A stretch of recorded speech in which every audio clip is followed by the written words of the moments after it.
एक बार की बात है, सुषमा अपने पूरे परिवार के साथ खुशी खुशी मोहन नगर में रहती थी।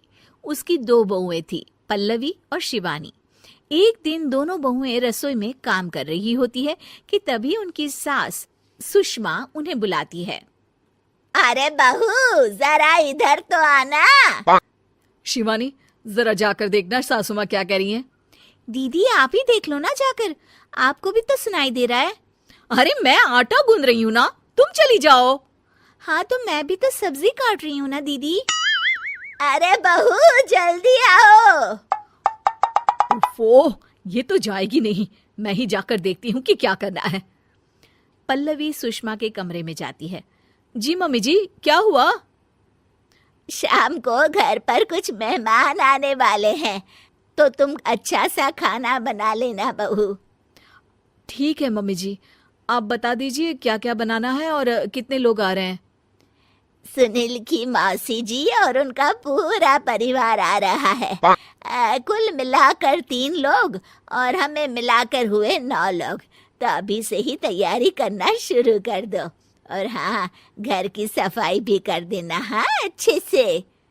जी मम्मी जी, सब काम हो जाएगा, आप चिंता मत कीजिए। पल्लवी शिवानी को घर में मेहमान आने वाले हैं इसके बारे में बताती है। क्या 9 लोगों का खाना बनाना होगा, घर की सफाई करनी है? बाप रे, सासू माँ ने तो हमें घर की नौकरानी ही समझ कर रखा है। ऐसा नहीं बोलते शिवानी, हम इस घर की बहू हैं और घर के काम करना हमारा फर्ज है। दीदी तो है ही सासू माँ की चमची, जब देखो सासू माँ सासू माँ। मैं तो इतना सारा काम नहीं करने वाली। शिवानी कपड़े लेकर गमला साफ कर रही होती है और चक्कर आने का नाटक करने लगती है। मेरा सर चकरा रहा है। तभी वहां पल्लवी और सासू माँ जाते हैं। अरे बहू, क्या हो गया तुम्हें? मम्मी जी, बहुत तेज सर में दर्द हो रहा है। तुम एक काम करो शिवानी, आराम कर लो। नहीं नहीं दीदी, घर में मेहमान आने वाले हैं, मुझे आपकी मदद करनी चाहिए।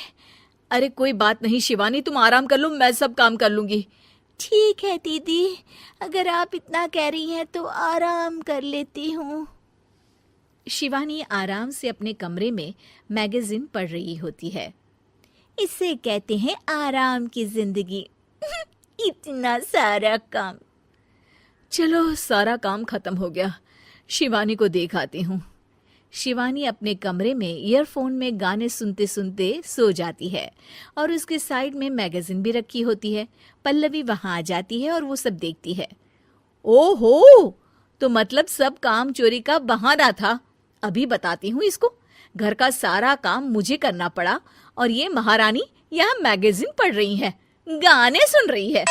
पल्लवी रसोई से एक प्लेट और चम्मच लेकर आती है और शिवानी को थाली बजाकर उठाने लगती है। शिवानी अचानक से उठती है।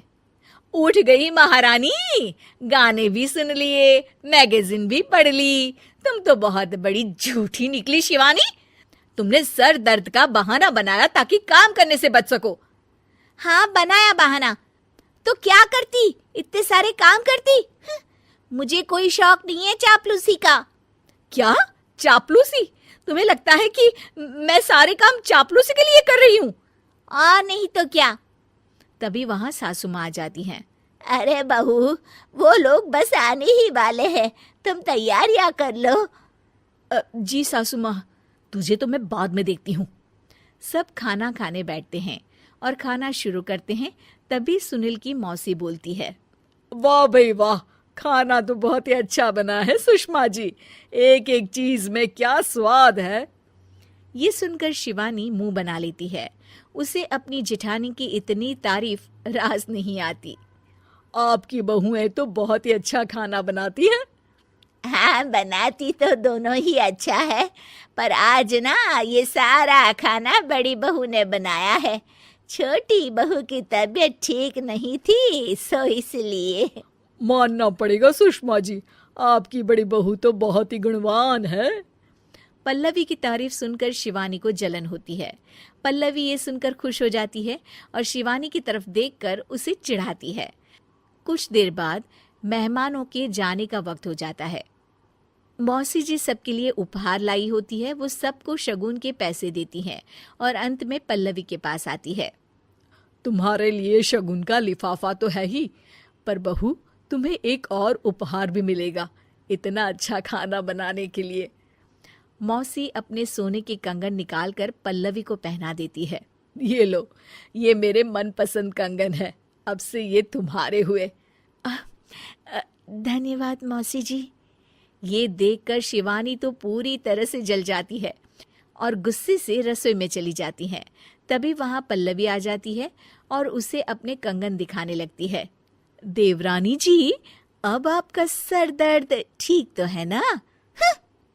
मुझे लगता है कि अब सर दर्द शुरू हो गया होगा आपका।